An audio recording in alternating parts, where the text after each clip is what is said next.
Okay, so I want to talk a little bit about dice. We're all familiar with the standard set of polyhedral dice, your D4, 6, 8, 10, 12, 20, and your percentile for doing, ta-da, 0, 2 in that case. Oh, can't see it, there you go, 0, 2.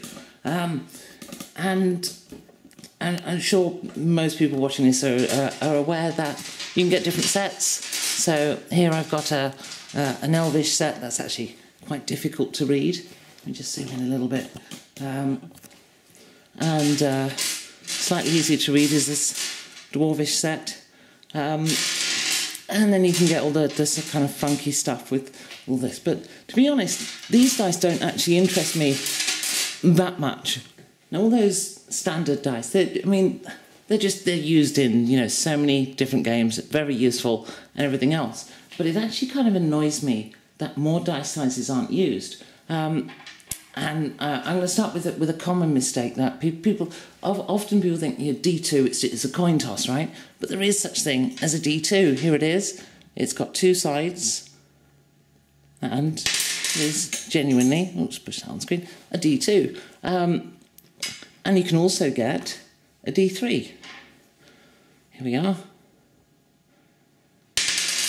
That's a 1, and then oh, sorry, that's a D5.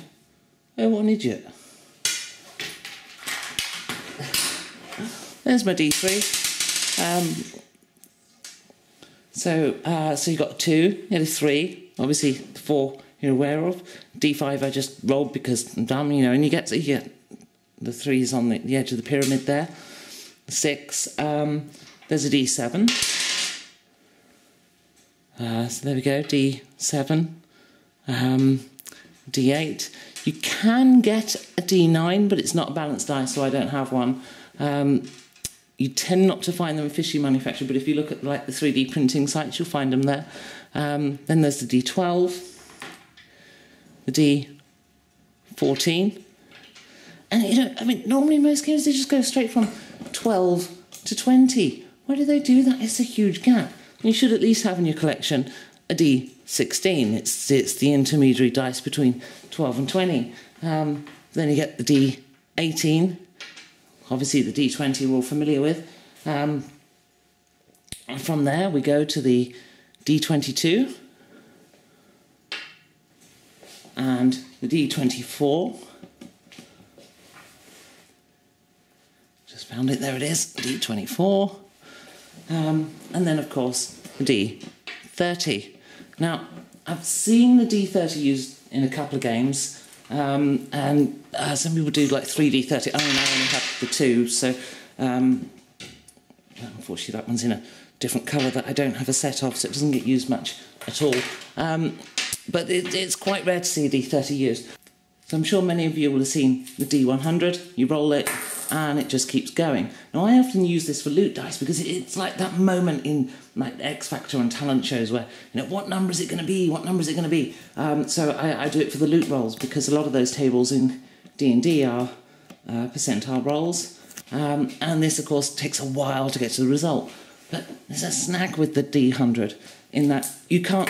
There's not really much suspense. It's just it just hasn't finished yet, because what it's not doing is the numbers are so small and you just can't really read them until it settles. So what I've got, and I'm going to get a tray out for this, and I'll explain why in a moment. I just got a new dice, and it's this. It's a D50.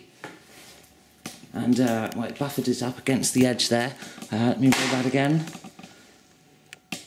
And will it settle? Will it settle? What number is it going to be on? What loot have I got? It's going between 32. Is it going to be a 1? Is it 23? No, it's a 30. It's a 30!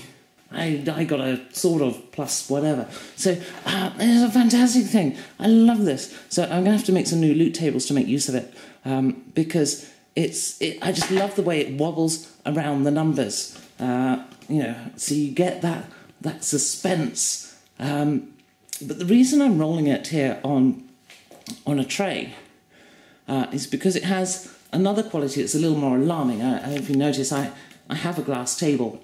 This thing is so heavy that if you put it in a shotgun, Russia would surrender. I mean, seriously, it's a huge lump of resin. I mean,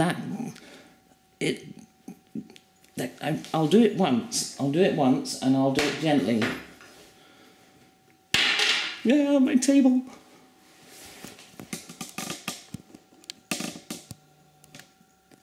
And what am I going to get? What am I going to get? What am I going to get? I don't know. It could be a 1. It could be the 0, and it could be the 25. The 25 is cool. The 1. It's the 1.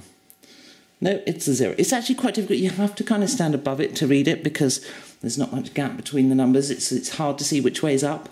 And I think as I look on the viewfinder of the camera, it could be 1, it could be 0. But you know, when I actually use my own eyes in real life, it's clearly the 0. I can imagine that if I'm standing off to the side right now and it looks like the 1. Let me do this with the camera, see if the same effect comes out. So where is it on the viewfinder? Hang on, there it is. So there, I think the 0 probably looks top. There, at that angle, looks like the 1's on top. It's not, it's the 0. See what I mean? So it can be quite tricky to identify from the side. See, from this angle, in the viewfinder, that looks like 25's on top. I don't know what it'll look like on a big screen. But so you do kind of have to get above it to confirm. But I just thought, what a fantastic thing for loot. It's just that because you can see those numbers as it settles down. It's just, oh, I've done it on my table again. I was quite gentle. So, is it a 45? Is it? Oh no, it's gone over to the 20s. Is it? What is it going to be? What's it going to be? It's near a 4, but it's also, oh, it could be a rotten 2, but it could be a 47 or a 49. And 49's awesome. The 2's rubbish, and it's a 2. You just couldn't ask for a better loot dice. But I think more games should make use of these dice because you've got such good granularity. You know, 2, 3, 4, 5, 6. So, you know, imagine a game where your stat literally translates to the dice that you roll. You know, you got 5 in something, roll the d5. You got 7 in something, roll the d7. And that just strikes me as a much better mechanic. And one of the things one dice mechanic I really love was it was actually in a board game called Silent Death by IC Iron Crown Enterprises. I think they've separated now. I think Iron Crown is gone to do Rollmaster and somebody else is doing Silent Death. But anyway, it used a 3 dice system. And what I loved about it, I loved a couple of things about the system. Firstly, you're effectively, in D&D terms, it'd be your armour class. So you'd always roll 3 dice. 1 would be from your skill, and 2 would usually be from the weapon. And you'd roll your 3 dice, you'd add them together. In this case, I got 10, and if 10's over the target number, then you've hit. But then the beautiful thing was that you get different damage dice. So some weapons would have a high damage, so they'd take the highest number, in this case, a 5. Some weapons would do medium damage. The medium roll here was a 3, and the low damage would be the 2. But there's an aspect of role-playing that's never really been used, and that is different weapons existed, and they were invented for different types of armour. So you could genuinely reflect that by using these kind of dice and having, you know, a sword against a padded jack would do high damage. Against chainmail, pretty much everything's going to do medium damage or low.